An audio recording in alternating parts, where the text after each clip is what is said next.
അപ്പോൾ കഴിഞ്ഞ ദിവസം ആടുജീവിതം OTT റിലീസ് ആയിട്ടുണ്ടായിരുന്നു. സിനിമയെക്കുറിച്ചൊന്നും പറയേണ്ട ആവശ്യമില്ലല്ലോ. നമ്മളിന്ന് നോക്കാൻ പോകുന്നത് ആടുജീവിതത്തിൽ ഒരു ക്യാരക്ടറില്ലേ, ഇബ്രാഹിം ഖാദിരി. നജീബിൻ്റെ കൂടെ രക്ഷപ്പെടാൻ ഇറങ്ങി അവസാനം എങ്ങോട്ടാണ് പോയതെന്ന് അറിയാതെ ലാസ്റ്റ് പുള്ളി ഒരു കുറ്റവാളിയാണെന്നറിഞ്ഞ അതേ ഇബ്രാഹിം ഖാദിരി. ആ ഒരു ക്യാരക്ടറെ കുറിച്ചാണ്.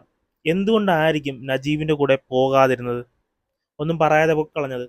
നമ്മളിന്ന് നോക്കാൻ പോകുന്നത് അതാണ്. ആടുജീവിതം സിനിമ കണ്ടവർ മാത്രം വീഡിയോ കാണാൻ ശ്രമിക്കുക. എന്തായാലും നല്ല സ്പോയിലർ ഉണ്ടാവും. അപ്പോൾ നേരെ പോയേക്കാം.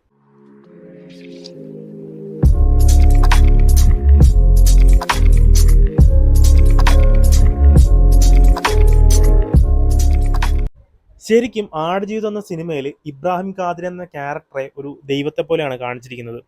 കാരണം പുള്ളിയുടെ ഇൻട്രോ ടൈമിൽ നിങ്ങൾ ശ്രദ്ധിച്ചാൽ മതി, കുറച്ച് സ്പെഷ്യൽ ആയിട്ടുള്ള കാര്യങ്ങളാണ് കാണിച്ചിരിക്കുന്നത്. ശരിക്കും അങ്ങനെ തന്നെയാണ്. കാരണം ഇബ്രാഹിം ഖാദിരി എന്ന ക്യാരക്ടർ ഇല്ലായിരുന്നാൽ ഇവർ ഒരിക്കലും രക്ഷപ്പെടില്ല, അവിടെ തന്നെ നിന്ന് നരകിക്കും. പിന്നെ ഹക്കീമിൻ്റെ ക്യാരക്ടർ പറയുന്നൊരു കാര്യമുണ്ട്, അള്ളാഹു മൂസ നബിയെ അയച്ച പോലെയാണ് തോന്നുന്നത് എന്നൊരു കാര്യം പറയുന്നുണ്ട്. മൂസ നബിയും ഇങ്ങനെയുള്ള ആളുകളെ, അതായത് അടിമകളെ രക്ഷിച്ച് മറ്റൊരു നാട്ടിൽ എത്തിക്കുന്നുണ്ട്. അതുപോലെ തന്നെയാണ് ഹക്കീം ഇബ്രാഹിം ഖാദിരിയെ കണ്ടത്.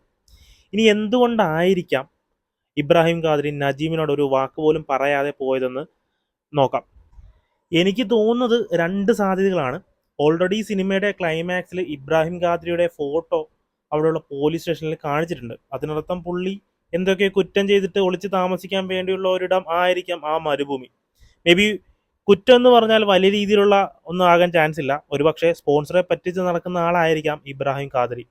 അതുകൊണ്ട് തന്നെ റോഡിൽ ഇറങ്ങിക്കഴിഞ്ഞാൽ അഥവാ പോലീസ് പിടിച്ചു കഴിഞ്ഞാൽ കൂടെ ഉണ്ടായിരുന്ന നജീമിനും പ്രശ്നമാകുമോ എന്ന് പേടിച്ചായിരിക്കാം നജീബിനോട് ഒരു വാക്ക് പോലും പറയാതെ പോയി കളയുന്നത്.